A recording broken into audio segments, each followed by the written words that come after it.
sœurs, les serviteurs et les servantes, toute personne qui aime le Seigneur et la parole, que la paix du Seigneur soit avec vous.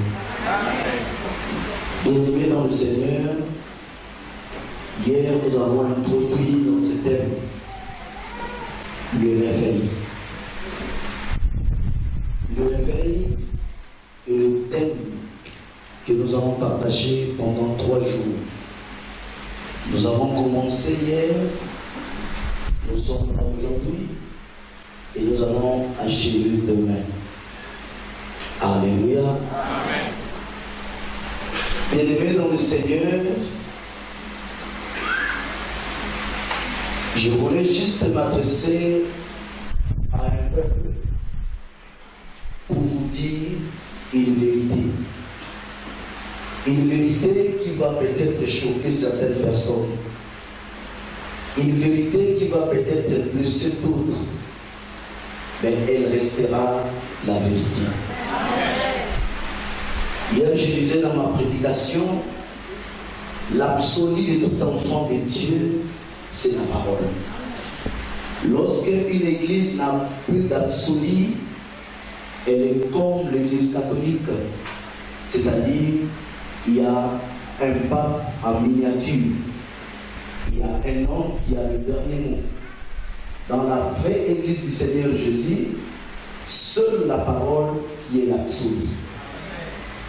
Si je tiens des propos qui sont en désaccord avec la parole de Dieu, ne me caressez pas, vous avez l'autorisation de me lapider devant le Seigneur. Amen.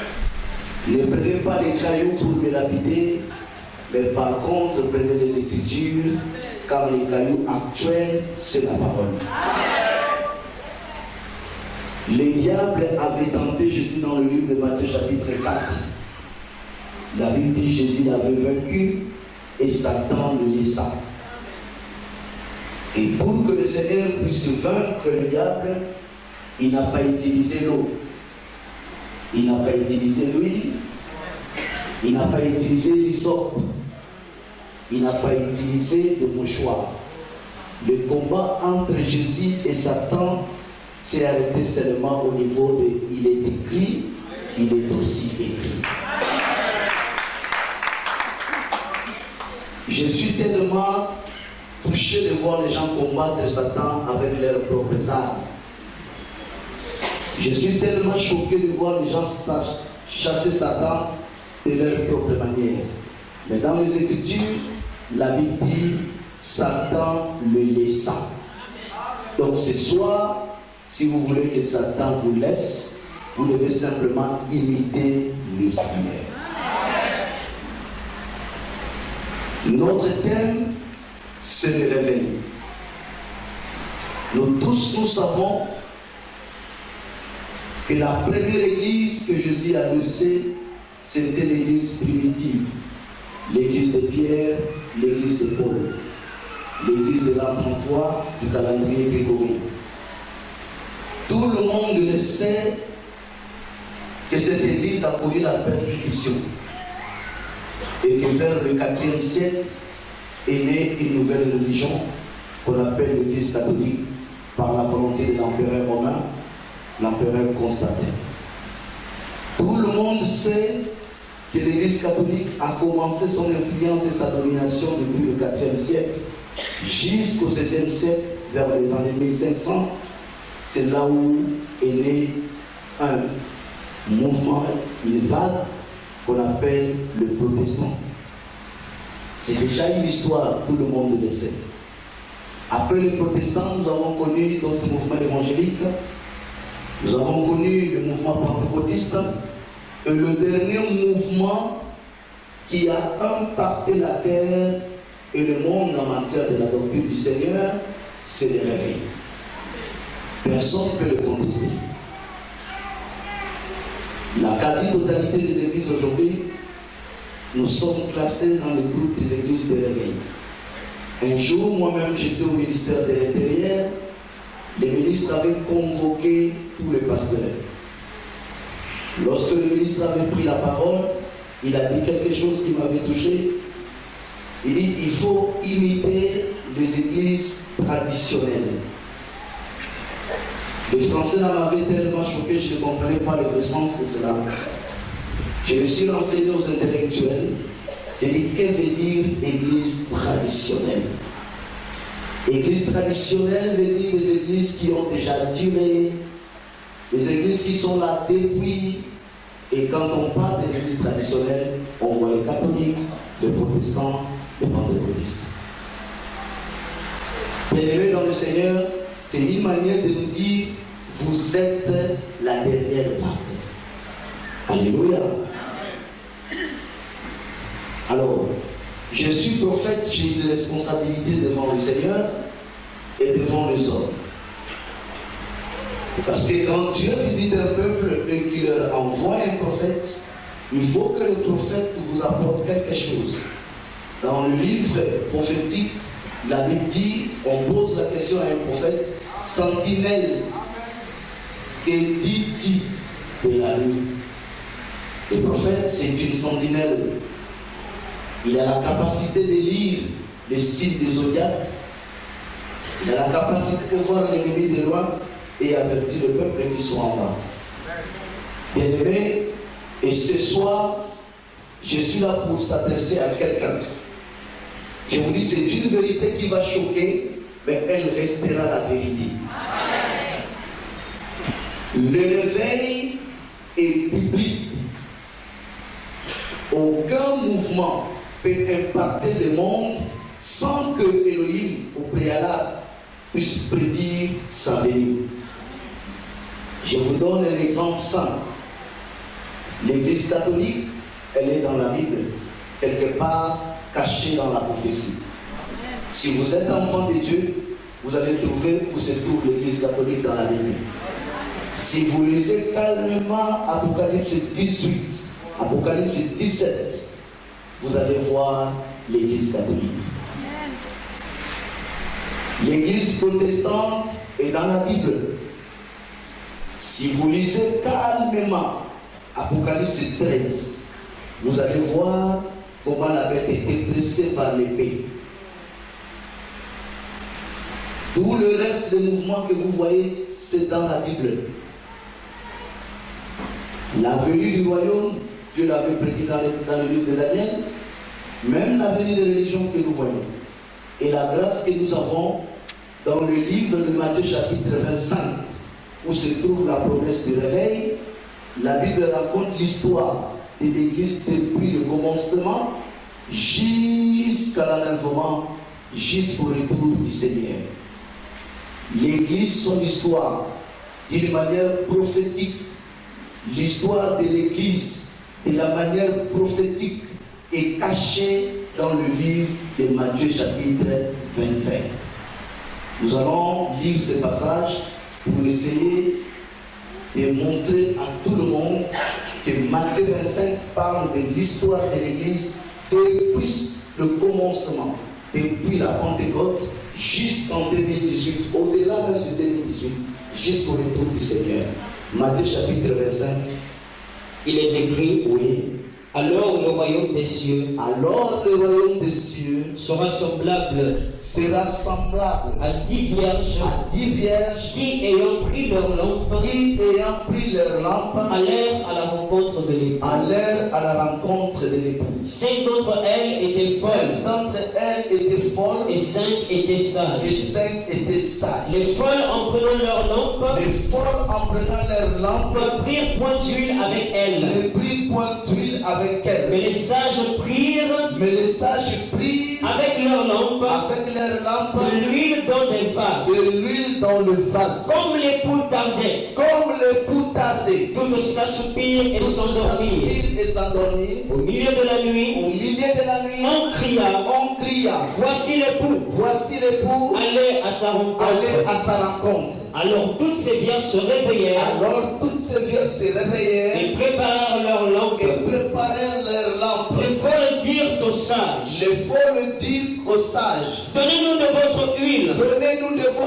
Car nos lampes s'éteignent. Les sages répondirent, non, il n'y en aurait pas assez pour nous et pour vous. Allez plutôt chez ceux qui ont maison pour vous.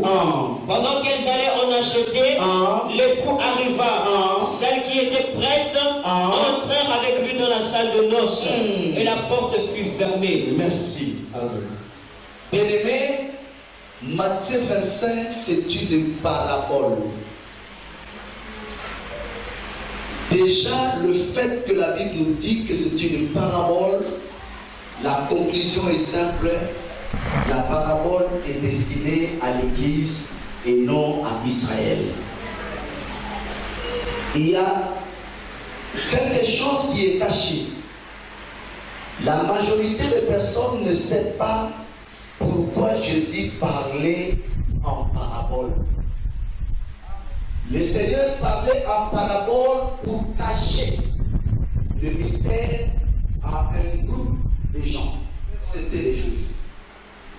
Les Juifs, ils avaient les promesses, la loi, les patriarches, ils avaient tout.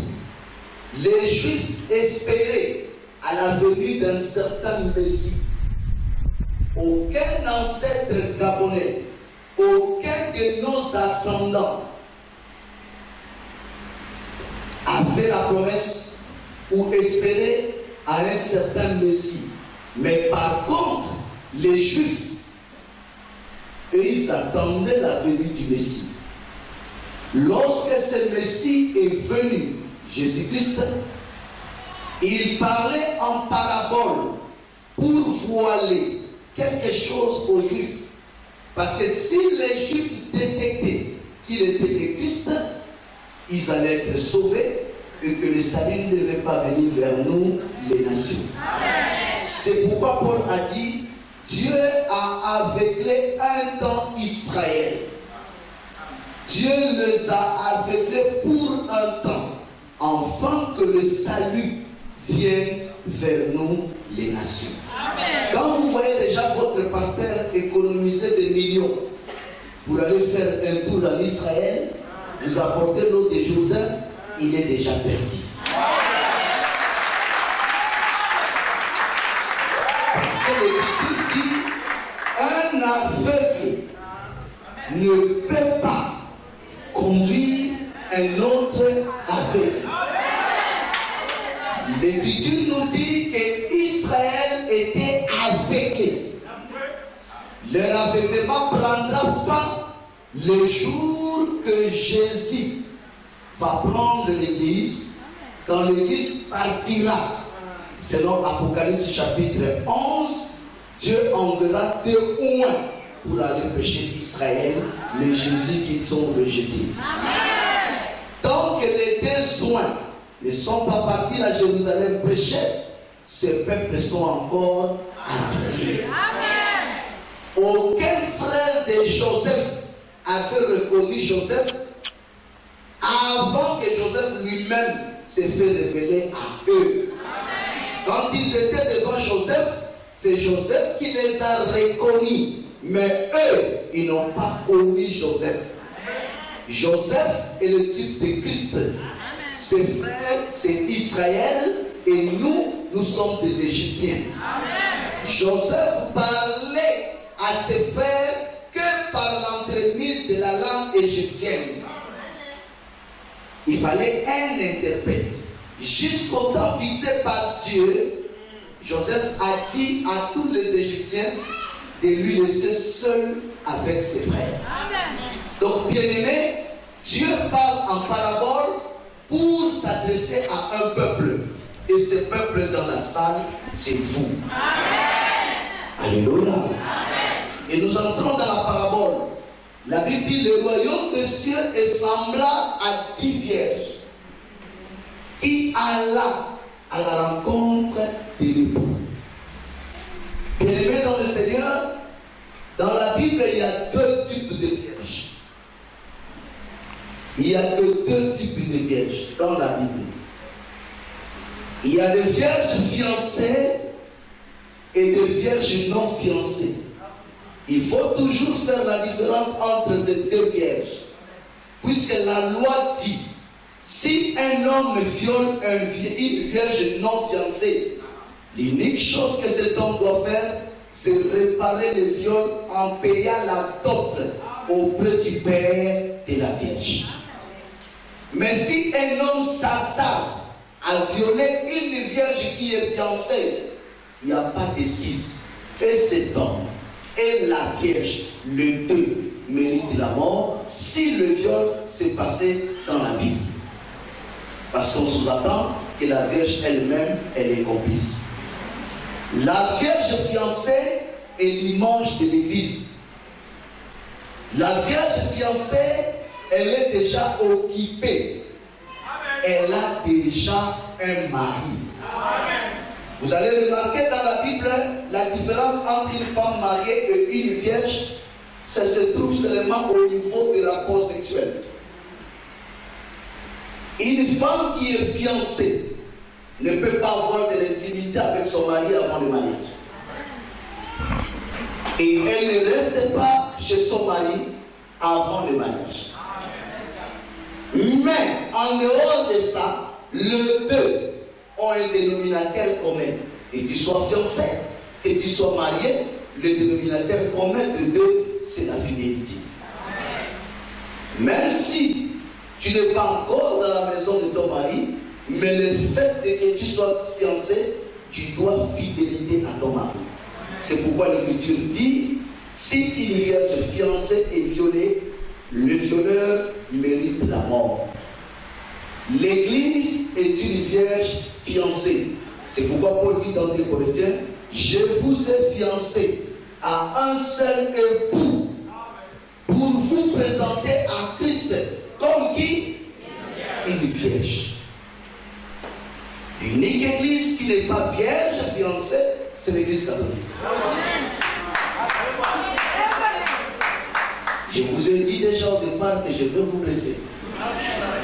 Donc laissez-moi le temps de vous expliquer calmement. Et dans Apocalypse 17, Elohim a envoyé un ange. L'ange a appelé Jean. Il vient voir les jugements de la grande prostituée. Là-bas, nous voyons que cette femme n'a pas de mari. La prostitution, dans la Bible, c'est quoi? C'est déjà le fait de perdre la virginité. Cette femme d'Apocalypse 17 n'est pas concernée dans Matthieu 25. Matthieu 25 s'adresse à l'église, aux vierges fiancées. Le vierge fiancé retenu bien-aimé, c'est l'église. La Bible dit toutes les vierges à la rencontre de l'époux. L'église a une seule et unique promesse, c'est rencontrer l'époux. Je ne sais pas si quelqu'un comprend. La Bible dit, elle alla à la rencontre de l'époux. Le mariage, l'élévation, la prospérité, le voiture ne sont pas des promesses de Dieu en ces temps. Parce qu'il y a des gens qui ont ces choses, mais qui n'ont pas Dieu. Avoir une voiture n'est pas synonyme que tu as Dieu. Parce que l'homme le plus riche au monde, il n'est pas chrétien. Si c'est Jésus qui donne les voitures, donc les chrétiens doivent être le plus riches au monde. L'unique promesse de l'Église, c'est rencontrer l'époux. La Bible dit dans Matthieu chapitre 25, le 10 vierge alla à la rencontre de l'époux. Moi, j'ai pris seulement la responsabilité. C'est une responsabilité de dire à tout le monde, à tout le peuple du monde, l'heure à laquelle les vierges ont quitté leur maison pour aller rencontrer l'époux. Dans Matthieu chapitre 25, on ne vous donne pas l'heure, mais en qualité du prophète, je vais vous donner l'heure que les vierges ont quitté leur maison pour aller rencontrer l'époux.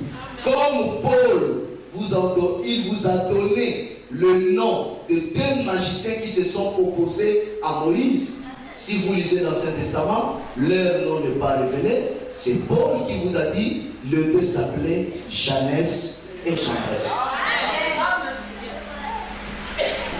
Dans l'Ancien Testament, leur nom n'existe pas. Avez-vous l'écriture? Si vous l'avez, avant la fin de l'élément. Les vierges ont quitté leur maison pour aller rencontrer l'époux. C'était à 18h. Temps prophétique. Pourquoi 18h? Parce qu'il y a une autre parabole, la parabole des ouvriers loués aux différentes heures. La Bible dit, un homme avait son champ et qu'il sortait à chaque fois. Il trouvait les jeunes qui ne faisaient rien.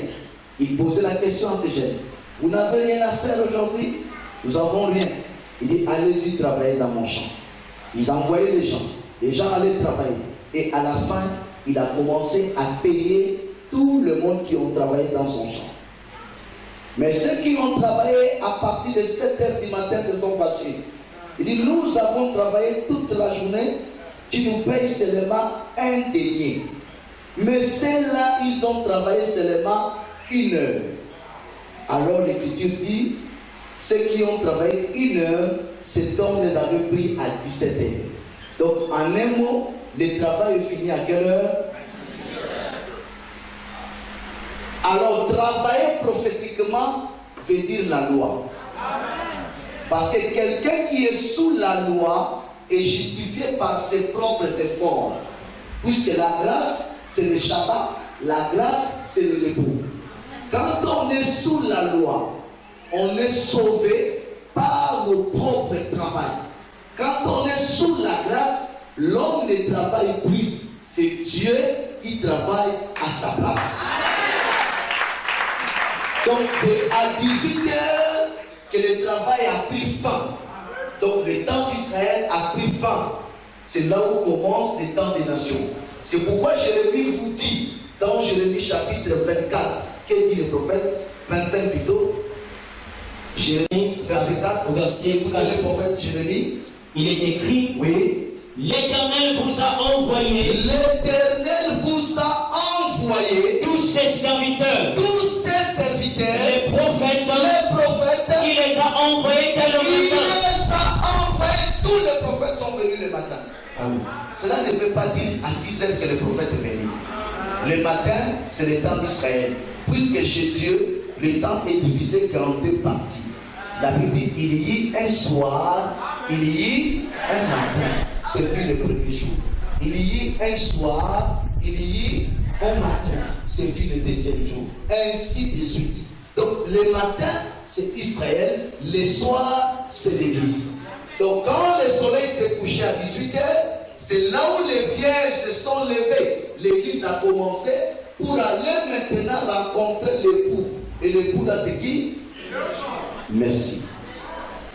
La Bible dit, comme l'époux tardait à venir, mes frères bien-aimés, selon le calendrier grégorien, ça fait presque 2000 ans.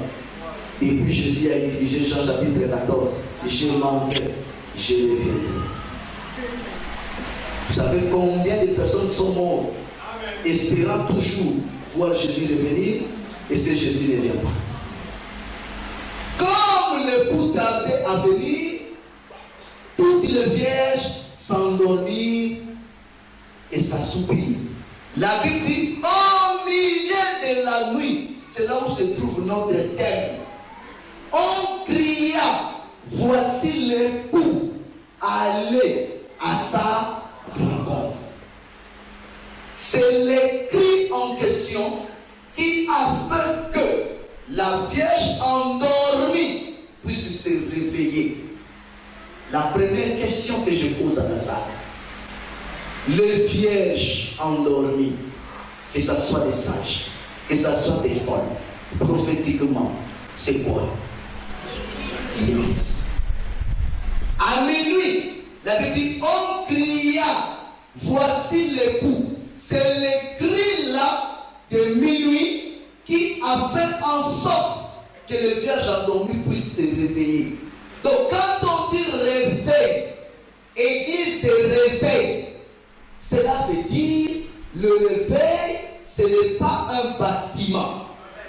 Le réveil, ce n'est pas les bruits ou nuisances sonores. Le réveil n'est pas vendre de l'huile. Le réveil n'est pas vendre de l'eau ensemble. J'ai suivi une émission moi-même à la télé il y a quelques jours. Je crois mardi ou lundi. La chaîne c'est Renaissance TV. Ce n'est même pas une émission, c'était le journal télévisé. L'invité, un pasteur. L'église au PK8. Il va avoir leur premier culte. On pose la question au pasteur. C'est votre premier culte? Il dit oui. L'église commence quand? Il dit ça commence ce dimanche. Ne manquez pas, il a donné tout le programme. Et à la fin, il dit que chacun apporte une bouteille d'eau pour moi. Pour quelle base? Il a dit qu'on doit apporter le bouteille. C'est déjà un signe qui montre que c'est une fausse église. C'est-à-dire, il a dit ça parce que c'est une chose qui est à la mode. Il y a de cela 10 ans, on n'apportait pas de bouteilles à l'église. Il y a de cela 15 ans, personne n'apportait de bouteilles à l'église. C'est Satan, c'est son esprit qui vient de loin dans le ténèbre, qui a inspiré ces démoniaques. Et ils ont commencé maintenant à vendre de l'eau. À vendre, à porter des bouteilles d'eau. Et c'est ce que les gens appellent le réveil. Non. Réveil dans la Bible est identique. Le réveil se trouve dans Matthieu 25. La Bible dit les vierges endormis doivent se réveiller. Qu'est-ce qui fait le réveil? C'est les cris. Qu'est-ce qu'il écrit? Quelles sont les paroles du cri? Voici l'époux. Allez à sa rencontre. Un réveil qui ne nous montre pas l'époux, on ne peut pas appeler ça réveil. Si le réveil commence à montrer les gens de sorciers, comment quelqu'un peut être docteur en démonologie? Toute la Bible, nous avons que le docteur à la parole.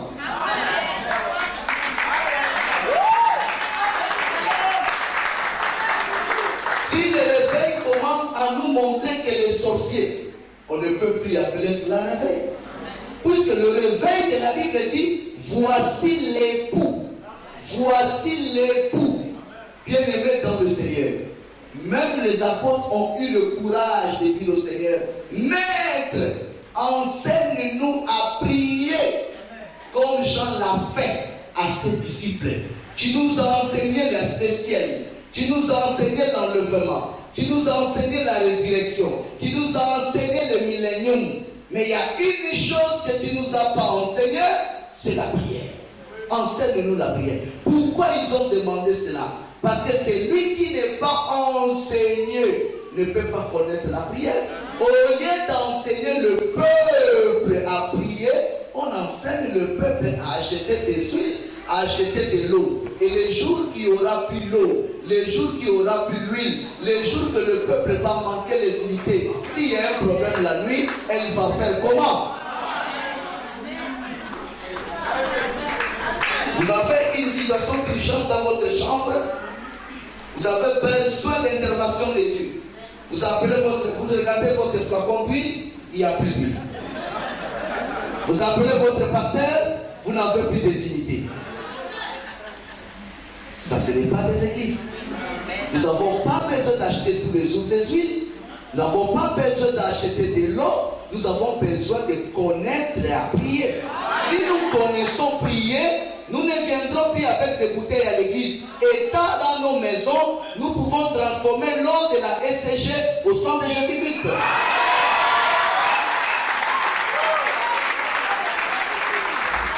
Réveil qui montre aux gens d'autres choses en dehors.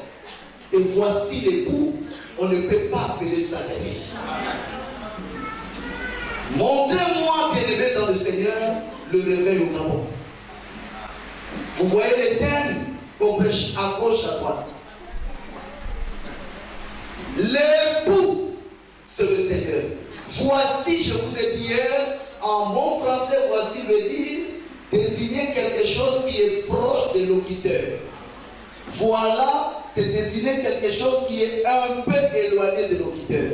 Donc si locuteur dans Matthieu 25 a dit, voici l'époux, cela veut dire, quand tu auras le réveil, le peuple doit savoir que Jésus est proche. Est-ce que quelqu'un comprend? C'est pourquoi, vous avez remarqué, lorsqu'on a dit voici l'époux, la deuxième chose qu'on a dit, allez à sa rencontre. Aller à la rencontre de l'époux, ce que l'auditeur qui a dit voici l'époux a simplement rappelé l'église 1 Thessaloniciens chapitre 4 verset 17. Puisque c'est dans 1 Thessaloniciens 4 verset 17 où la Bible dit quoi? Nous allons écouter ce que dit les Écritures. Thessaloniciens, le chapitre 4, verset 17. Verset 17. Il est écrit, oui. Ensuite, nous les vivons, qui seront restés, nous serons tous ensemble enlevés, avec eux sur des nuées, à la rencontre du Seigneur dans les airs. Et ainsi, nous serons toujours avec le Seigneur. Alléluia. Alléluia. Il y a une promesse. S'il vous plaît, Église, suivez-moi maintenant attentivement. Hier, j'ai dit ces choses. Je vais essayer de rappeler cela. C'est tellement important.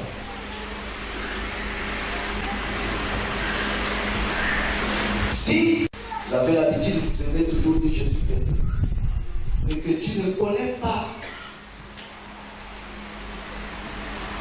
nous sommes à la 40e venue de Jésus-Christ. Il est milité d'écouter aujourd'hui et décider de se faire le baptême.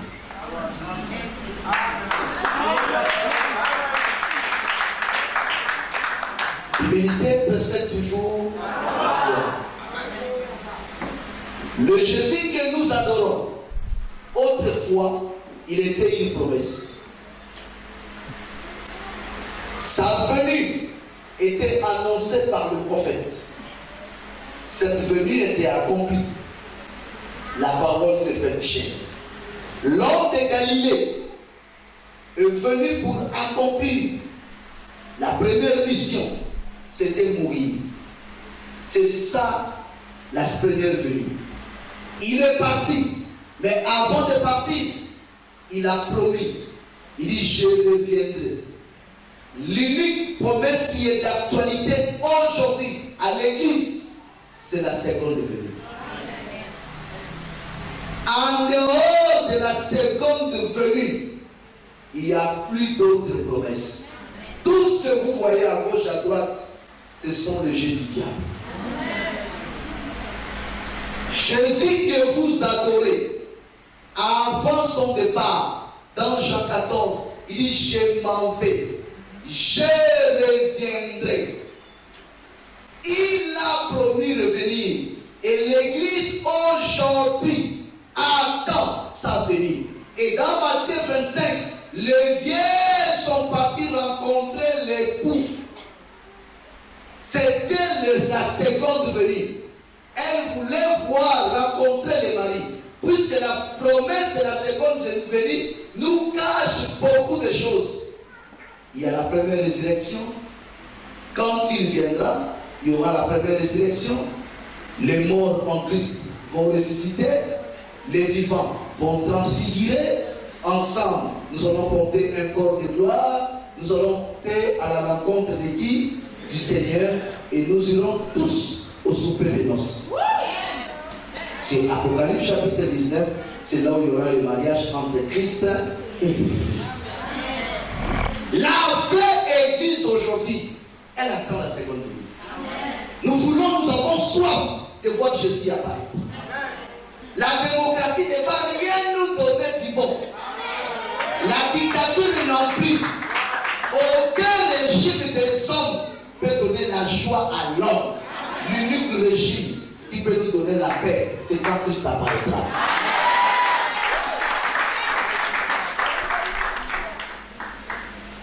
L'église a soif de voir le mari. C'est pourquoi le réveil, c'est juste des sensations de sommeil. et retourne à l'éveil. Dire à l'église qui attendait autrefois l'époux, mais pourquoi vous dormez? Réveillez-vous, voici l'époux. Dans les années 80, on prêchait que le retour de Jésus. Tout d'un coup, Satan entre aux États-Unis, il passe par les Nigeria, les Ghana, l'évangile des anglophones arrive. Vous avez déjà vu l'évangile des anglophones et des francophones? Ça existe. Les gens ont commencé à dire les anglophones sont évolués. Évolués en quoi? En société. Tous les pasteurs francophones sont complexés. Alors, c'est eux qui ont même la vérité. Pourquoi? Parce qu'aux États-Unis, quand tu vois un pasteur, il est un jet privé. Quand tu vois un pasteur, c'est un milliardaire. Et ça a influencé. On a commencé à créer maintenant des bandes des escrocs. Au lieu de prêcher la vérité, le salut, ils ont commencé à regarder le matériel. Au lieu d'avoir le Saint-Esprit, ils ont commencé à fabriquer des miracles.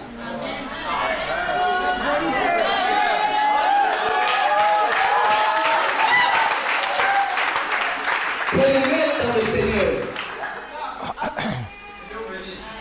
l'écriture est claire. Les vierges ont quitté leur maison parce qu'ils attendaient l'époux. La Bible est claire. Nous ne connaissons ni l'heure, ni le jour. Ce n'est pas à minuit que l'époux va venir. Non, non, non, non. Je n'ai pas dit ça. J'ai dit c'est à minuit qu'il y a le réveil. On ne sait pas à quelle heure il va venir. Si quelqu'un vous dit que l'époux arrive à minuit, c'est un menteur. L'heure, on ne connaît pas. Quel dit Marc 13, verset 35? Marc 13, chapitre 13, verset 35. Verset 35.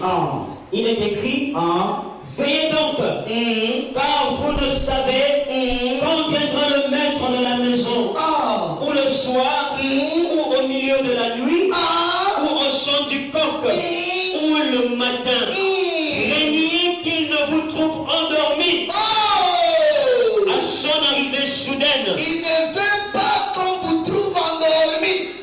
Il faut se réveiller. Vous ne connaissez l'heure. Ça peut être le soir. C'est pourquoi les vierges sont parties. Elles ont quitté leur maison familiale pour aller rencontrer l'époux. À quelle heure? À 18h. Ça peut être le soir. Ça peut être à minuit. Ça peut être au chant du coq. Ça peut être au petit matin. Nous ne connaissons pas l'heure. La seule chose qu'on nous dit, c'est seulement de veiller. Alors veillez dans la Bible. Ne veillez pas. Vous voyez, je vais vous montrer comment Satan a formaté les gens. Le réveil que vous voyez est devenu l'œuvre du diable.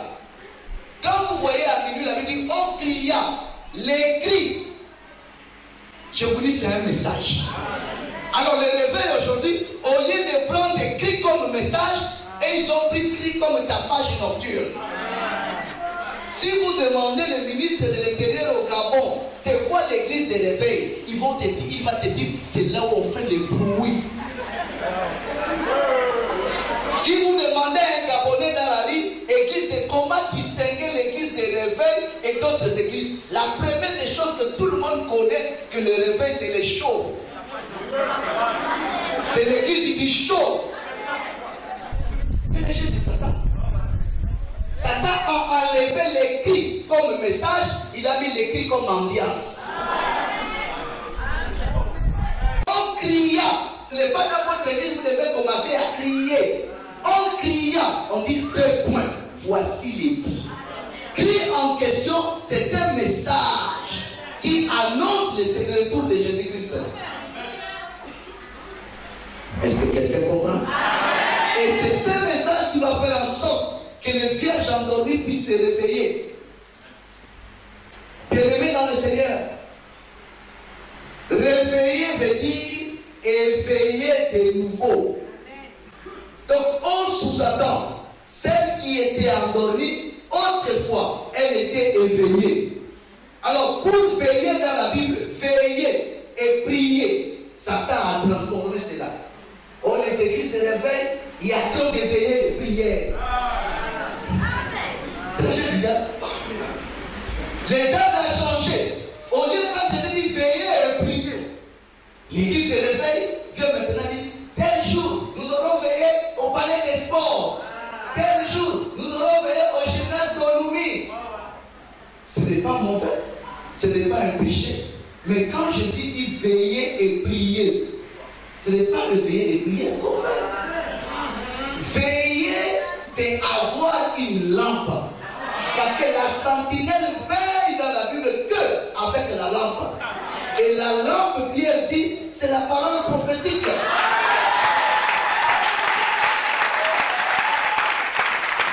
Pierre chapitre 1er, verset 18. Avant.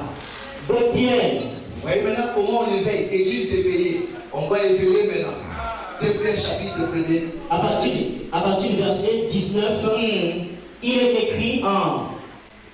Et nous tenons pour d'autant plus certaine. Nous tenons pour d'autant plus certaine. La parole prophétique. La parole prophétique. À laquelle vous faites bien de prêter attention. Le premier pasteur de l'église. Le premier disciple de Jésus. Le premier apôtre. Le premier de tout. Celui qui parle. C'est bien. Il dit vous faites bien. Il félicite l'église de prêter attention à la parole prophétique. Alors aujourd'hui, l'église ne prête plus attention à la parole prophétique. L'église prête attention aux paroles des sorciers. Vous faites bien de prêter attention à la parole prophétique. Il dit c'est comme une lampe. Descendez-le. Comme à une lampe qui brille dans un lieu obscur jusqu'à ce que le jour vienne apparaître et que l'étoile du matin se lève dans vos cœurs. Toute la nuit, nous sommes conduits par la parole prophétique. La parole prophétique veut dire la sécurité du prophète. En un mot, on ne peut pas voir le Christ sans la parole prophétique. Aucune église peut être sauvée sans la parole prophétique. La Bible dit par exemple, Jésus viendra comme un voleur. Paul dit, il viendra comme un voleur pour les autres et non pour nous. Pourquoi? Parce que quand il viendra, il ne va pas nous trouver endormis. Il va nous trouver comment? Éveillés. Éveillés qu'il va nous trouver.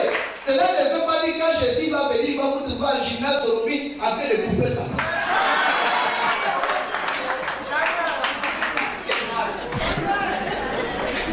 Éveillés que la Bible nous dit, il va nous trouver jour pour jour en train de vérifier des prophéties.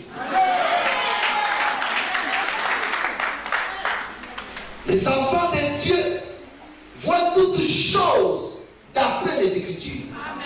Les enfants de Dieu regardent toutes choses d'après la prophétie. Je vous donne un exemple pour que vous compreniez, éveillé, pour que vous compreniez la parole prophétique. Jésus-Christ était au temple de Jérusalem. Suivez très bien la scène. Il était au temple de Jérusalem, accompagné de ses disciples et une grande foule. Il sort du temple de Jérusalem. La Bible dit les disciples ont fait remarquer au Seigneur la belle construction du temple, l'ornement du temple, les belles pierres qu'avait le temple de Jérusalem. Certes, le temple était bien construit. C'était comme leur tour Eiffel. Les temples étaient bien construits. C'était comme leur statue de liberté. Les temples étaient jolis. Un cadeau que Hérode a donné aux Juifs. Quand Jésus a regardé le même temple qui était construit, quand il regarde ça, il dit à ses disciples, il ne restera pas ici, pierre sur pierre, qui ne soit renversé. Ça choquait son entourage. Ils l'ont appelé à côté. Maître, dis-nous, quand cela arrivera-t-il? Quel est le signe de ton avènement et de la fin du monde? Pourquoi ils ont posé cette question? C'était un choc. Comment nous montrons à quelqu'un un bijou, quelque chose de joli? Nous tous, nous voyons que c'est bien construit. Lui, quand il regarde, il le voit bien et tout. Les hommes voient un bâtiment bien construit, Jésus voit un bâtiment bien détruit. Donc Jésus n'avait pas le même yeux que les autres. Non, Jésus regardait toutes choses d'après la prophétie. Quand on a montré le temple, il a regardé directement. Il a vu Daniel, chapitre 9, verset 24 à 27. Le peuple d'un chef viendra, détruira Jérusalem. Je ne sais pas quelqu'un ici.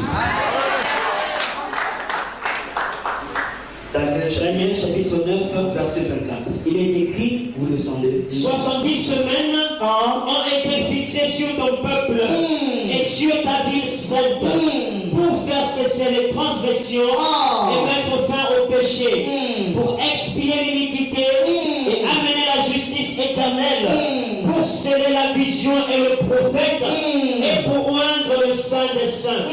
Sache-le donc et comprends. Depuis le moment où la parole a annoncé que Jérusalem sera rebâtie. Jérusalem qui était détruite, la Bible dit Jérusalem sera rebâtie.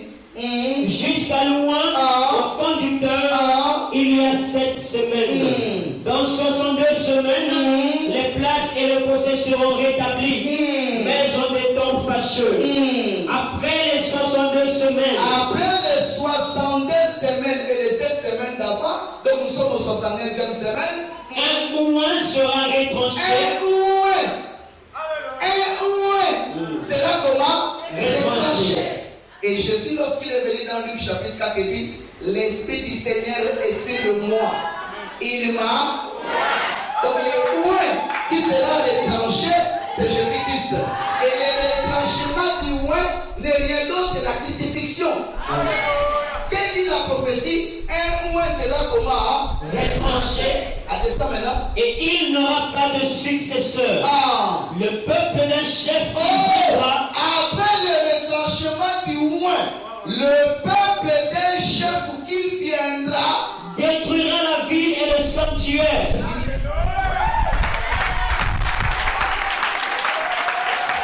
Il est dans son dernier voyage à Jérusalem. Il sait très bien que c'est mon dernier voyage. Le ouin sera comment? Retranché. Et il sait très bien qu'après le retranchement du ouin, Titus et son armée, les généraux romains, vont entrer à Jérusalem, ils détruiront la ville et le sanctuaire. Vous lui montrez un sanctuaire, c'est bien construit, mais il regarde tout après la prophétie. Quand les gens jubilaient pour Barack Obama, j'ai dit aux gens, c'est un démon. Et je dis, comment vous avez, j'ai dit, ça c'est, étant prophète, je vous dis, ce Messie est un démon. Aujourd'hui, au moins si vous n'avez pas le Saint-Esprit, si vous avez le Saint-Esprit, au moins c'est un démon. C'est bien. Il a accompli Luc 17. Ce qui arriva au temps de Lot arrivera pareillement. Il y avait quoi au temps de Lot? Il y avait l'homosexualité. C'est au temps d'Obama que l'homosexualité est légalisée aux États-Unis d'Amérique.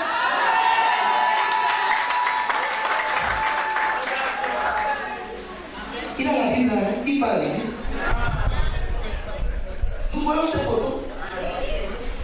Il a ces photos avec la Bible, mais il a légalisé quand même le mariage homosexuel. Ne regardons pas les choses parce que c'est un Africain. Vous les regardez avec la peau noire, vous prenez la partie peau noire.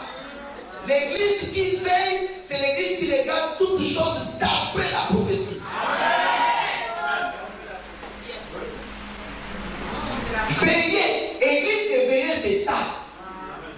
Puisque veiller, ça fait qu'il est lampe. La lampe, c'est la parole prophétique. Vous ne pouvez pas voir Jésus sans la parole prophétique. La Bible dit c'est comme une femme enceinte. C'est comme ça se passe derrière. Il y a des signes précurseurs de l'avenir. C'est à travers la prophétie que nous savons que là, Jésus va venir bientôt.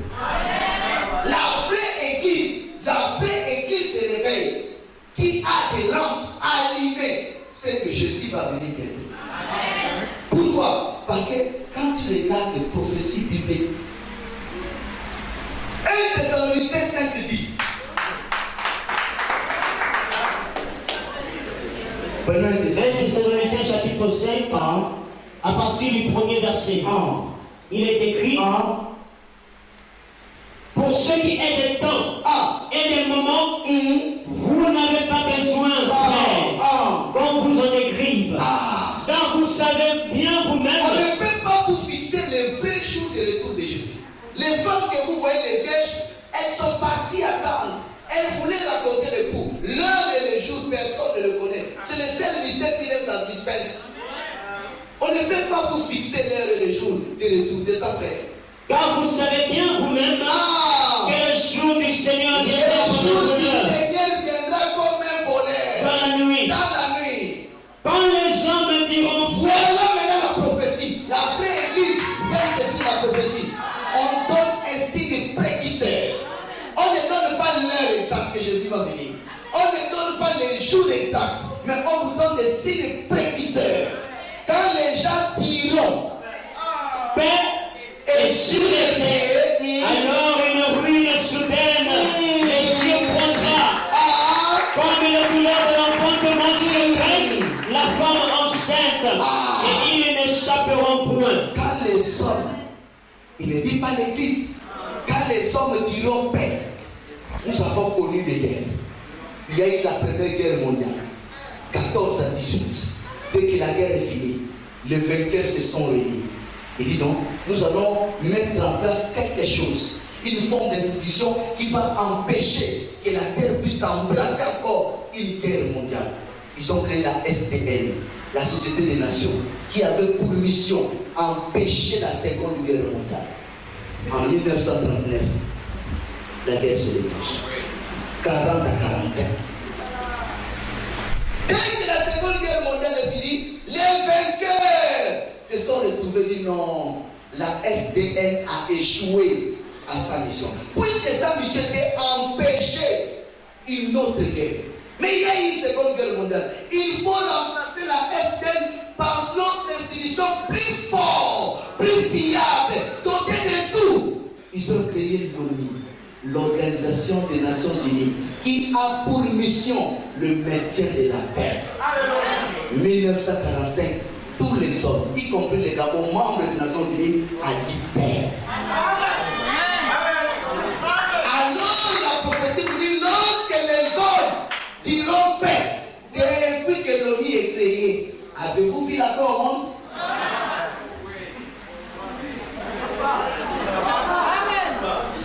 Alors si vous mélangez les deux prophéties, vous êtes perdus.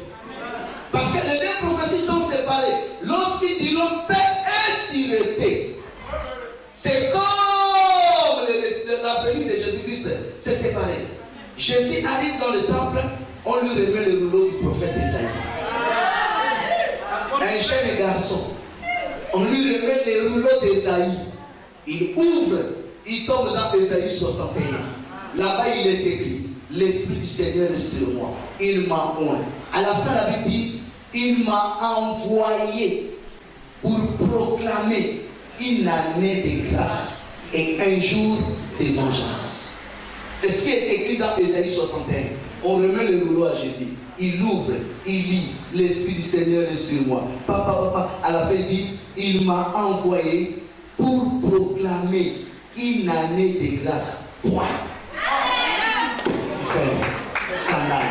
Alors dans Isaïe 61, c'est écrit, il vient proclamer une année de grâce et un jour de vengeance. Il enlève la partie jour de vengeance. Il s'arrête seulement une année de grâce. Il ferme. L'enfant n'a pas fini. Après il dit maintenant, aujourd'hui, pour vous montrer pourquoi il a enlevé jour de vengeance. Il dit, aujourd'hui, cette parole de l'écriture que vous venez de... Vous n'avez pas écouté jour de vengeance. Vous avez écouté seulement quoi? Année de grâce. Ce que vous venez d'écouter vient de faire quoi? S'accomplir. Donc en un mot, séparer jour de vengeance et année de grâce. Ma première mission, ce n'est pas venger. Ma première mission, proclamer la grâce. C'est pourquoi, vous voyez, il est venu comme un agneau. Mais quand il reviendra, Jésus ne sera plus agneau. Il sera maintenant lion. Et Jacob, étant prophète, avait dit cela, il dit Judas, le père de Jésus, l'ancêtre de Jésus. Il regarde Judas et dit, tu es un lion. Qui revient d'où? Du carnage. Quand le lion revient du carnage, il n'a plus pitié. Il détruit tout. Jésus, aujourd'hui, tu peux l'injurer, il peut te pardonner. Tu peux te moquer de lui, il peut te pardonner. Parce qu'il est agneau. Quand il apparaîtra, vous n'aurez plus Jésus de pardon. Le pardon est fini. Nous entrons maintenant dans le jugement. Il change le trône, il quitte le trône de grâce, il va au trône de jugement. C'est pourquoi, bien-aimés dans le Seigneur, nous devons regarder l'église s'éveiller sur la prophétie. Ah, il nous a dit quand les hommes diront Père et sûreté. 1945, les hommes ont dit Père. Il reste maintenant quoi? Sûreté. On veille maintenant. On attend. Quand les hommes vont dire sûreté, nous attendons maintenant une ruine. Au lieu de préparer l'église comme ça, au lieu d'expliquer les gens l'Armageddon,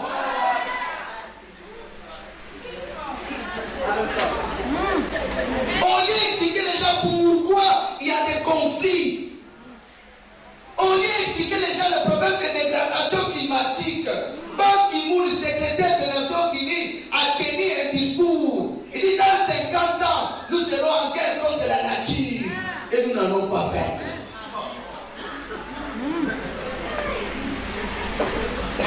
Pourquoi il y a l'homosexualité? Pourquoi il y a toutes ces choses? Ce sont des signes précurseurs. Tout ce que nous voyons comme actualité nous montre que le Seigneur est bientôt là. Au lieu maintenant de préparer l'église, chacun prend conscience, on nous distrait, on fait venir mon tombeau, on fait venir les serpents dans le corps.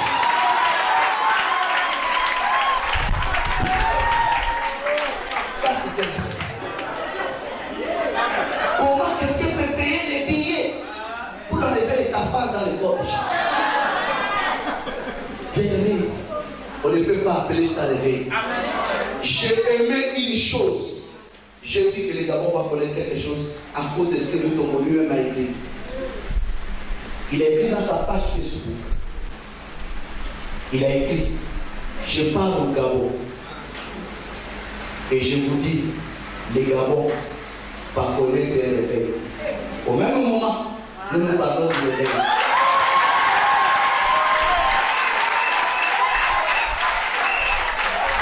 La prophétie ne ment pas.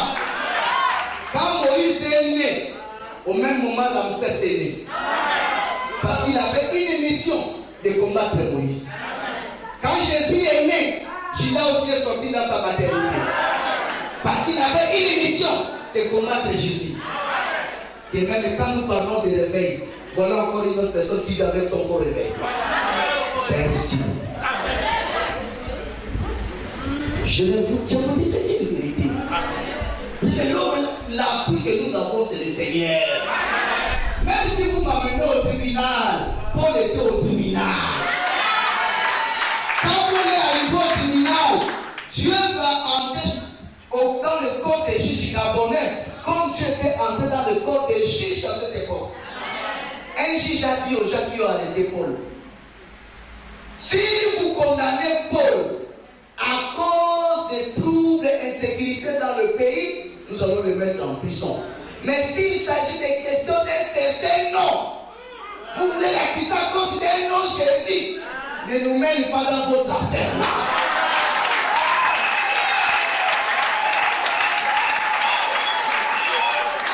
Le juge a dit, je ne juge pas l'affaire de doctrine ici.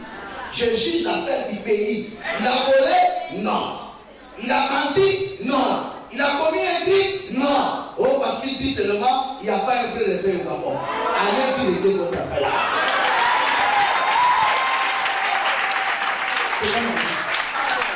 C'est dans la Bible, j'ai dit, je ne le fais pas. Je ne vais pas juger les affaires de Jésus. Je vais juger les affaires de la loi. Bien-aimé dans le Seigneur. Bien-aimé dans la foi. Réveille, ce n'est pas ce que nous voyons. Je vous dis ce qui est vrai. Le réveil prépare le peuple à rencontrer le Seigneur. Chaque jour nous venons à l'église, c'est la préparation.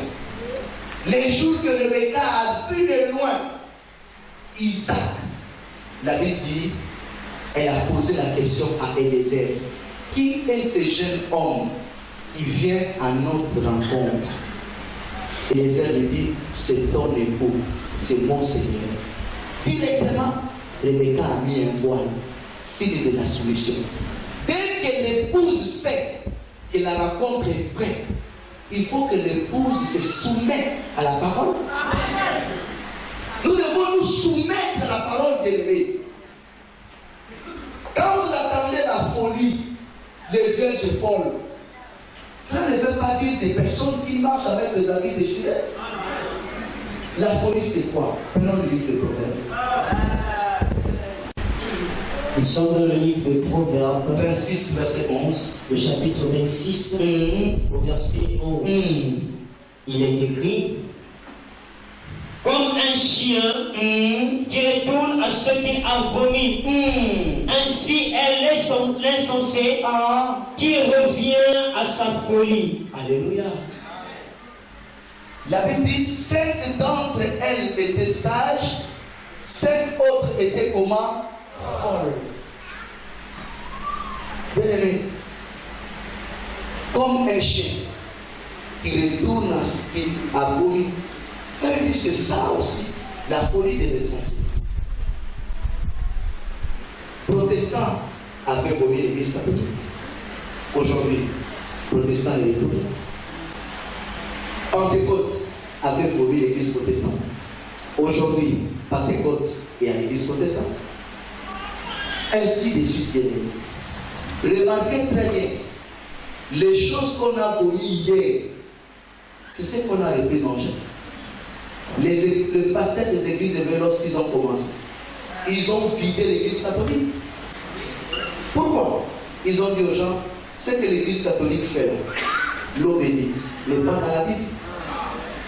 Maintenant, aujourd'hui, entre l'église catholique et eux, l'église catholique, au moins lui, il donne l'eau bénite gratuite. Mais eux, ils vendent de l'eau en ça, 10 000.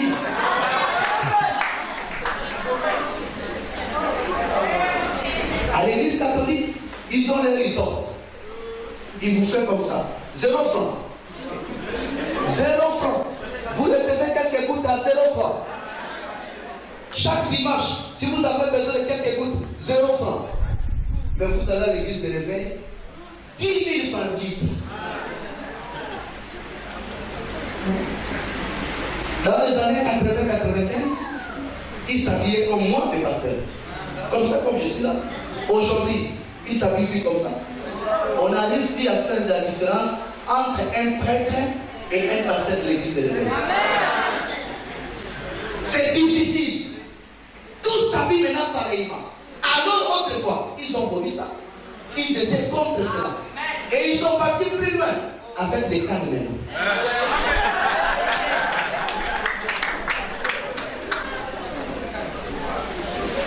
Bien-aimé dans le Seigneur, c'est ça le dérapage. Des choses qu'on a vomies. C'est comme nous sommes en train de dénoncer certaines choses, demain nous-mêmes nous retournons dans ça. Ça n'a plus de sens. C'est ça la folie. C'est pourquoi dans l'Apocalypse, il dit, oh, des paradis de Dieu, le chien. Il ne s'agit pas des animaux que nous hébergeons à la maison. Puisqu'au paradis là-bas, il n'y a pas de chien, il n'y a pas de cheval. Mais pourquoi la Bible dit les chiens?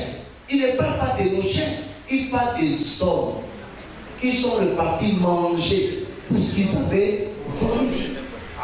Mais bien aimé, réveille! Ce n'est pas continuer dans l'erreur, c'est nous ramener à l'état du commencement. Quand Paul est arrivé à Lystre, le peuple de Lystre était comme des Gabonais. Ils avaient des croyances. Ils avaient un temple dédié à un dieu Jupiter. Ils avaient un autre temple dédié à un dieu Mercure.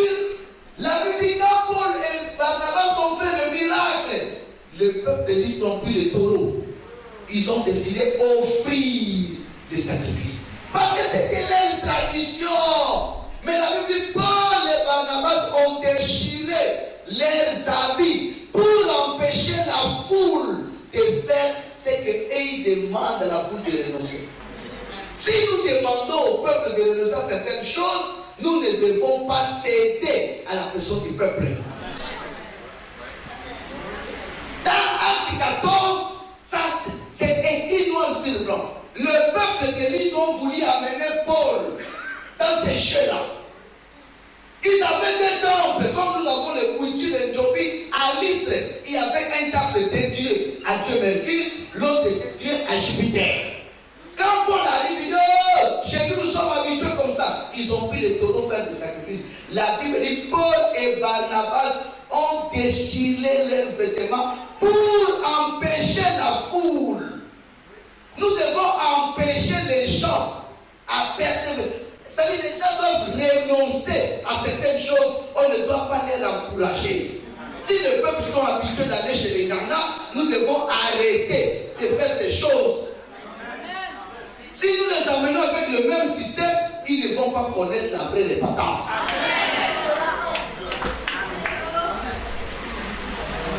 Quelqu'un qui a déjà fréquenté les Ganga, qui parle dans les églises des faux prophètes, si tu as déjà vraiment fréquenté les Ganga, tu vas remarquer qu'il n'y a aucune différence. Prends l'union, ou bien, non, zoom, tu vas remarquer. Il y a des magiciens, des gens derrière là-bas. Ils mettent l'oiseau là, des pygmées de Bakumba. Guérisseur pygmée. Quand vous voyez guérisseur pygmée, c'est que guérisseur pygmée fait et c'est qu'arrêter de souffrir fait. Achetez le zoom de demain. Achetez, je vous envoie acheter le zoom de demain. Allez-y volontairement arrêter de souffrir. Prenez ce que les deux pygmées de Bakumba vont faire. Ce que l'oiseau là va faire et lit les affiches de l'église, arrêtez de souffrir. Il n'y a pas de divergence. C'est pareil. Le pygmée va te dire ben. Le pygmée va te dire chance. Le pygmée va te dire mariage. C'est arrêter de souffrir. Blocage, ceci, c'est là. Même technique, il faut te laver, il faut partir des hôtels.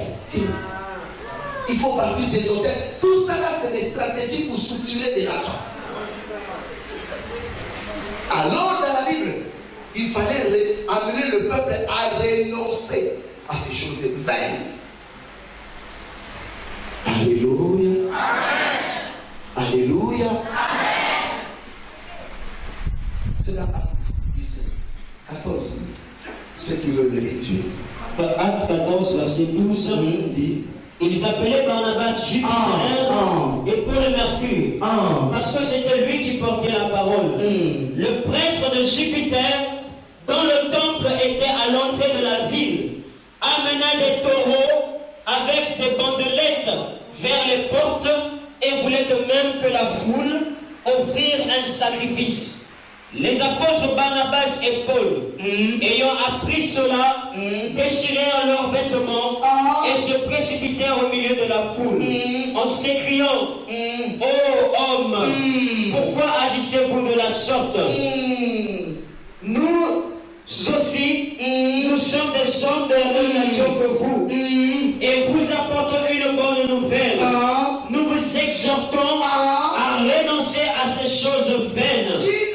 Exhortons à renoncer à ces choses vaines, donc on ne peut pas vous encourager, il faut qu'on vous empêche. Les gens partaient chez les Ganga, on dit arrêtez d'aller chez les Ganga, il faut que nous arrêtons aussi tous les systèmes que les Ganga font. C'est comme si le nom de Jésus n'a plus la puissance. C'est comme si le nom de Jésus est devenu faible à un niveau où il faut toujours associer le nom de Jésus avec quelque chose. Les mains, ce n'est même pas par inspiration. Je peux le faire si Dieu me le dit. Mais lorsque ça devient doctrine, c'est ce qui est diabolique. Nous Moi-même, ce n'est pas qu'on m'a dit. Une maman, environ 70 ans, elle quitte Kingele, a arrêté de souffrir jusqu'à Rio. J'ai eu pitié. Avec 25 litres d'eau. Maman, pourquoi c'est quoi?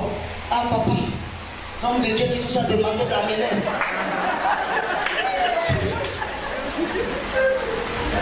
Ça c'est quel Jésus-Christ? Jour pour jour, c'est toujours des programmes. Il faut l'eau. Les pasteurs couvrent ses cravates à 1000 morceaux. La femme qui n'a pas encore affronté, qui a besoin de l'affronter, un morceau à 1 million. C'est quoi ça? C'est quel Seigneur? Ça c'est quel Seigneur? Le défaut que nous avons, nous, au Gabon ici, c'est le complexe d'infériorité. Je vais tout vous dire. Vous craignez ce qui vient de l'extérieur. Ce n'est pas votre faute. Même dans la Bible, il y a des gens comme ça. La Bible dit, les hommes ont quitté la Judée. Ils sont descendus à Antioche. Quand ils arrivent à Antioche, les gens disent, ça c'est des hommes qui reviennent de la Judée. Ils ont vu Pierre, ils ont vu Jésus. Ces gens ont commencé à prêcher une fausse doctrine. La Bible dit, Paul et Barnabas se sont levés pour combattre, faire un débat avec ces gens. Les gens d'Antioche, ils avaient ce complexe d'infériorité. Et aujourd'hui, il suffit que quelque chose vienne des États-Unis. Il suffit que quelque chose vienne du Nigeria. Il suffit que ça vienne du Congo. Tout le monde au Gabon. Alors, bien aimé, vous avez Dieu ici.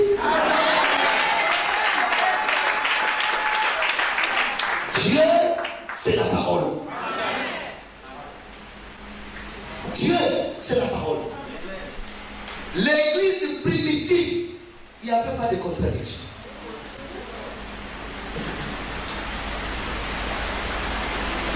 Regardons une vérité en face.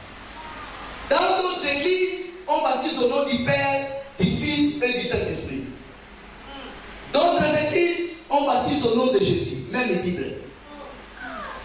D'autres églises, la femme prêche. D'autres églises, la femme ne prêche pas. On ne comprend pas maintenant. Nous ne comprenons pas au juste qui est dans la vérité et qui ment. Bien aimé, à l'église primitive, l'église du commencement, ce genre de contradiction il y avait pas. Pierre, pour baptiser les gens, il avait une seule condition, croire à Jésus-Christ. Philippe, pour baptiser l'évêque, Philippe a posé la question, voici l'eau, qu'est-ce qui empêche pour que je sois baptisé? Les catholiques ont créé leur ordre à eux. Pour recevoir le baptême à l'église catholique, tu dois faire ça, ça, ça. C'est pas dans la Bible. Les protestants ont fait pour eux, il faut 6 mois aux enseignements, obtenir un petit diplôme de baptisé et avoir un parrain. Ils ont créé pour eux. J'ai un frère, il est vivant lui-même. Il me dit dimanche, je suis le parrain. Le parrain de quoi? Oui, parrain de baptême. C'est un discours. Tu ne peux pas recevoir le baptême à l'église catholique, il faut toujours un parrain. Chaque église a créé pour lui. Dans l'église primitive, la condition de Pierre, il faut croire. La condition de Philippe, il faut croire. La condition de Paul, il faut croire. Il n'y avait pas de contradiction. Il n'y avait pas de contradiction de lui. Nous ne sommes pas plus proches peut-être de X, Y. Quelqu'un m'a dit un jour, il dit non, vous êtes des branamistes. Je ne suis quelle base. Il dit parce que je vous vois, vous êtes trop durs. Et les branamistes sont comme ça. Non, nous ne sommes pas des branamistes. Nous sommes aux côtés de la vérité.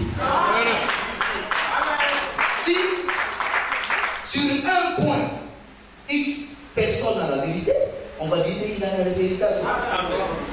Quand nous avons chez les branamistes, on dit non, vous n'êtes pas des branamistes. n'êtes pas Branham. Vous n'êtes pas nos frères. Vous êtes des gens des églises éveillées. C'est comme si on n'a pas la position. Non, on a la position. Notre position, c'est la parole. Paul était devant les Saint-André. Les Saint-André étaient composés de deux groupes de gens. Les pharisiens et les sadducéens. Paul doit tenir un discours pour se justifier. Il regarde parmi les deux groupes, les groupes qui étaient plus proches un peu de lui en matière de la doctrine, c'était les pharisiens. Puisque les pharisiens croyaient à la résurrection, mais les sadducéens rejetaient la résurrection. Paul a suscité le débat sur la résurrection. Il y a eu la confusion entre les pharisiens et les sadducéens. Il n'était pas pharisien. Pendant qu'il a parlé, il était déjà apôtre.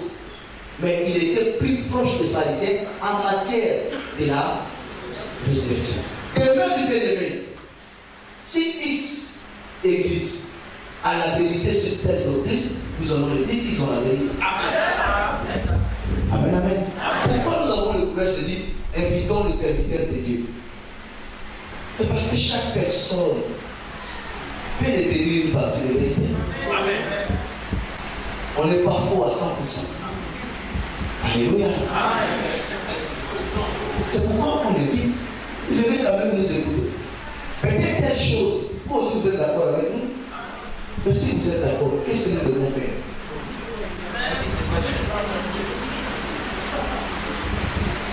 Moi je crois, l'heure est arrivée.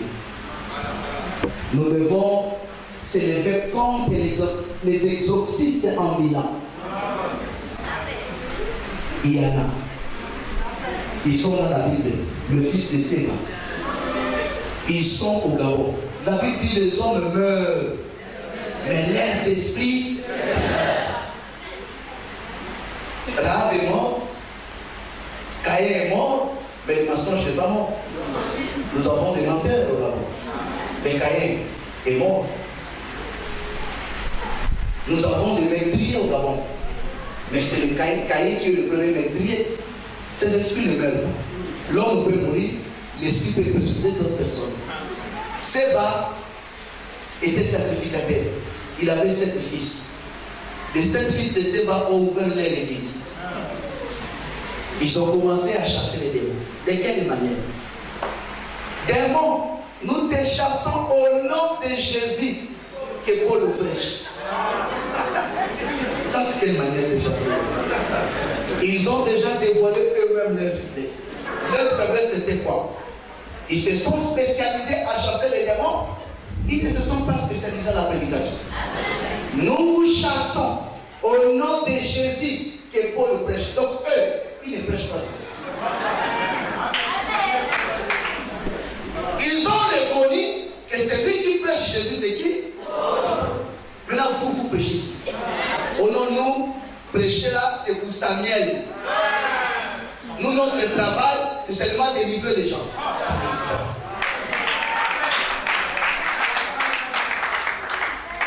Quelqu'un m'a dit ça.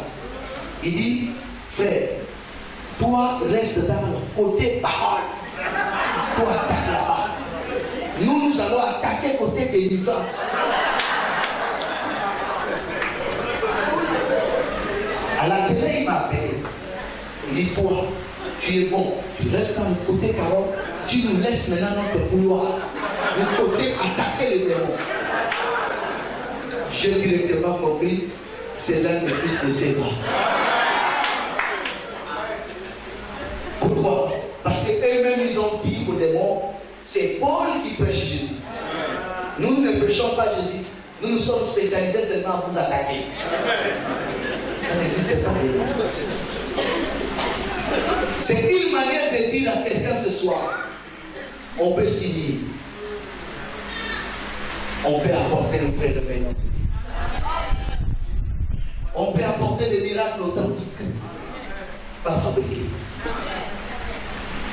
Les prophéties, j'ai pris la responsabilité défendue. J'ai dit, il n'y a jamais eu de prophète au Gabon. Je l'ai dit à Dieu. Il le sait. J'ai dit, il n'y a pas. Tout le monde que vous voyez, c'est des esprits. Je sais pourquoi. et j'ai laissé ça pendant une semaine. Ça passe à la tête. Un mois, ça passe à la tête. Je sais pourquoi j'ai dit. Des prophéties que vous voyez là, je connais comment ça s'est fabriqué. C'est bien. Je fais venir mon ami, je vends la vie de toute l'église à cet ami. Lui, il a écrit ça dans un papier, il monte à la chaîne. Il dit, dans l'église là, Seigneur me montre qu'il y a une maman non de l'homme. Elle travaille à Bissy. Il n'est pas prophète. C'est votre pasteur qui l'a conduit là-bas.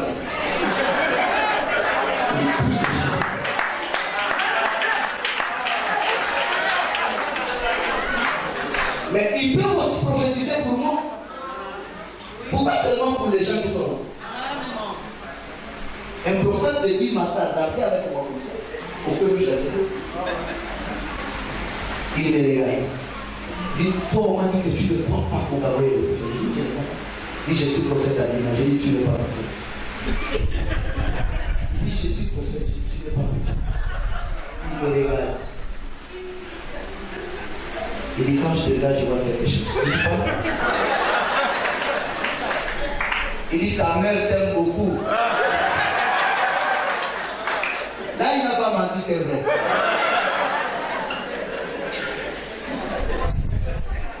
C'est une prophétie sur la table. Qui sa mère ne l'aime pas.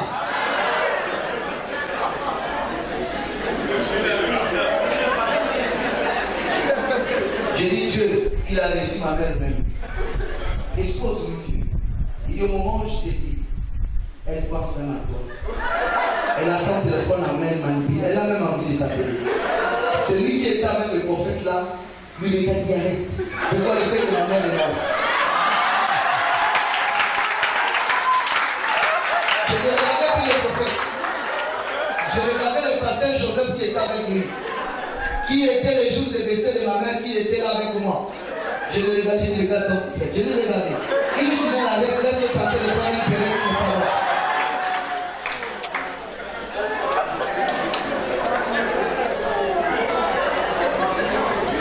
Bien-aimés, ces gens des aventuriers sont nombreux.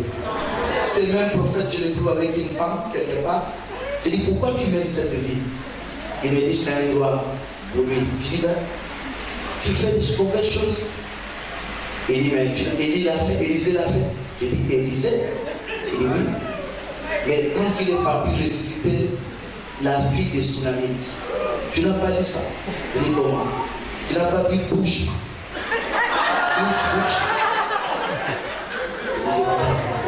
Élisée, quand il est parti, il dit, tu n'as pas dit qu'il a fermé la porte. C'est ce que le prophète a fait là. On a dit bouche. Si c'est bouche, c'est sexe. Je me regarde, je dis donc, toi tu es pédé. Je dis, je suis pédé comment? Je dis, ce n'était pas la fille des Tsunamites. C'était les fils des Tsunamites. Je dis quoi? Je dis, c'était un garçon. Oh non, c'était une fille. Je dis, c'est un garçon. On a ouvert la Bible.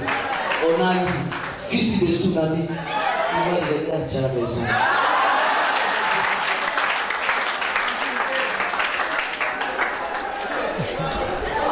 Alléluia. C'est le réveil ça. La femme ne connaît pas ça. On peut montrer à une fille cette écriture de sortir avec elle. Élisée a embrassé la fille des Tsunamites. Laisse l'homme de Dieu t'embrasser, maman. Alors ce n'était même pas la fille, c'était les fils des Tsunamites. Voilà les réveils que nous avons aujourd'hui au Gabon. Les de la page. Bien-aimés, je ne dis pas que nous sommes ça. Je ne juge personne. Ce qui m'intéresse, c'est la doctrine.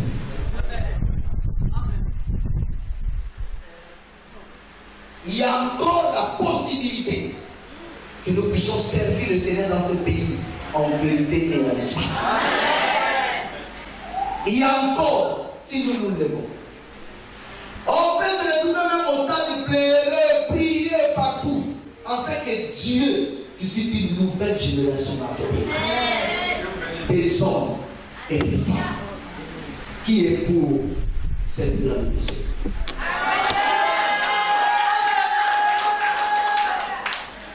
Bien-aimé, c'est possible. C'est possible.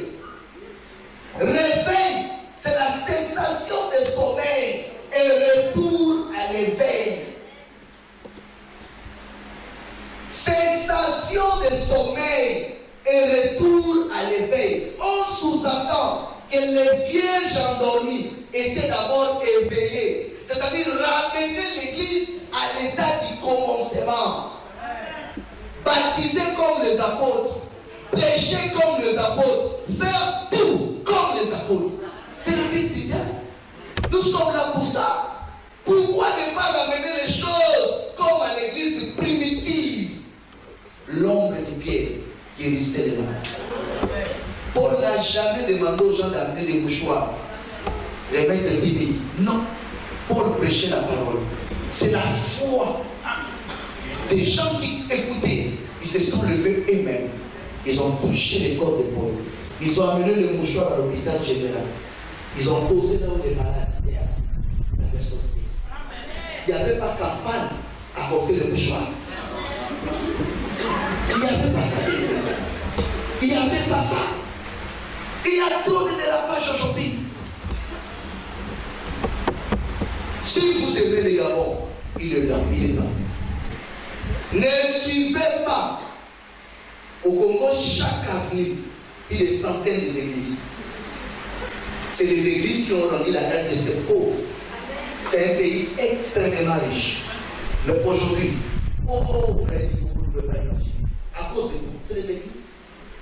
Ce n'est pas une autre chose. Quand il y a des femmes, Dieu c'est un Dieu juste. C'est des églises.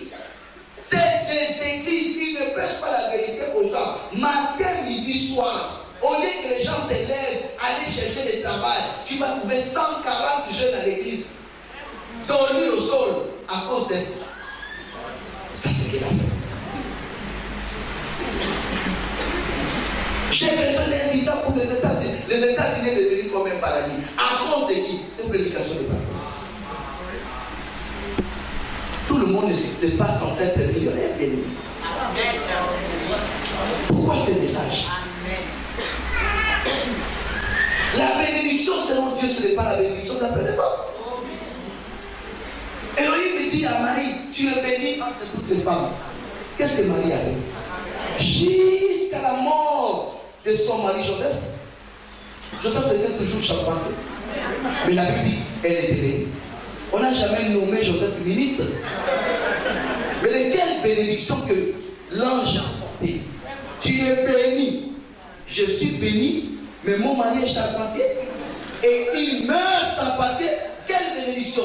La bénédiction était Ésaïe, où les paroles d'Ésaïe s'accomplissent dans la vie. Ésaïe avait dit, une vierge concevra. 8 siècles après, Marie est tombée enceinte. C'est ça la bénédiction. La vraie bénédiction, c'est lorsque la parole de Dieu s'accomplit dans ta vie. Il est là, Simon. Il dit, Simon, tu es heureux. Un homme heureux, il n'a même pas 100 francs. Jésus l'appelle heureux. Amen. Moi, je te dis, tu es heureux. Mais cet homme qui est heureux, un paralytique lui demande seulement une pièce de 100 francs. Il dit, je n'ai ni or, ni argent. Mais Jésus t'a dit, tu es heureux, non? Il est heureux pourquoi? C'est que j'ai, il dépasse l'or et l'argent. C'est que je n'ai ni or, ni argent. Mais c'est que j'ai quelque chose qui dépasse l'or et l'argent. Je le Saint-Esprit. Bien-aimé, voilà le vrai réveil. Paul n'a jamais vu Jean-Baptiste. Et quand il prêchait Jean-Baptiste, même le propre disciple de Jean était étonné. Paul dit, Jean-Baptiste, lorsqu'il a présenté Jésus-Christ, il avait achevé sa course. Qui a dit ça à Paul? C'est la révélation. On n'a jamais vu Martin Luther, on n'a jamais vu John Wesley, on n'a jamais vu Abraham, on n'a jamais vu Isaac, mais nous avons la révélation sur ces gens. Pourquoi nous ne pouvons pas prier pour comprendre ces choses? Les thèmes que vous avez à vos chandelles, réalisez-vous bien. Si vous voyez un des thèmes dans la Bible, venez me voir. Les thèmes qu'on met dans les affiches à gauche, à droite, vous allez remarquer, c'est la monotonie. Mariage, élévation, prospérité, ceci, cela, c'est des affaires pour la dire. Ce n'est pas ça. Le réveil est un message. Un message puissant. Le réveil est un message puissant. Parce que c'est écrit. L'église est un son puissant. Qui demande à l'église, voici l'époux, allez à sa rencontre. Les vieux endormis doivent se lever, commencer à préparer leur lampe. L'époux est là. Le Seigneur peut apparaître maintenant même. Personne ne connaît les jours. Jésus apparaît maintenant. Toi qui témoignes. Amen, peuple de Dieu, amen. Je suis venu dans cette église, j'ai marché à pied, j'ai mené une voiture. Est-ce que c'est cette voiture qui peut t'amener au ciel? Vous savez, ces genres de témoignages ne peuvent pas amener les païens à la foi. Aujourd'hui, il y a des évangiles spéciaux pour l'Afrique. J'ai un ami à tout le monde le connaît.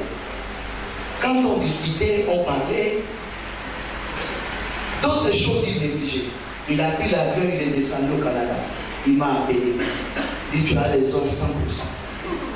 C'est comme s'il y a des esprits qui parlent seulement au niveau de l'avion. Cela veut dire quoi? Il y a des choses que nous prions ici, demander à Dieu pour nos sols. Ailleurs, l'État a déjà des horizons. Tu ne peux pas aller chez le blanc pour lui dire, Jésus donne le visa.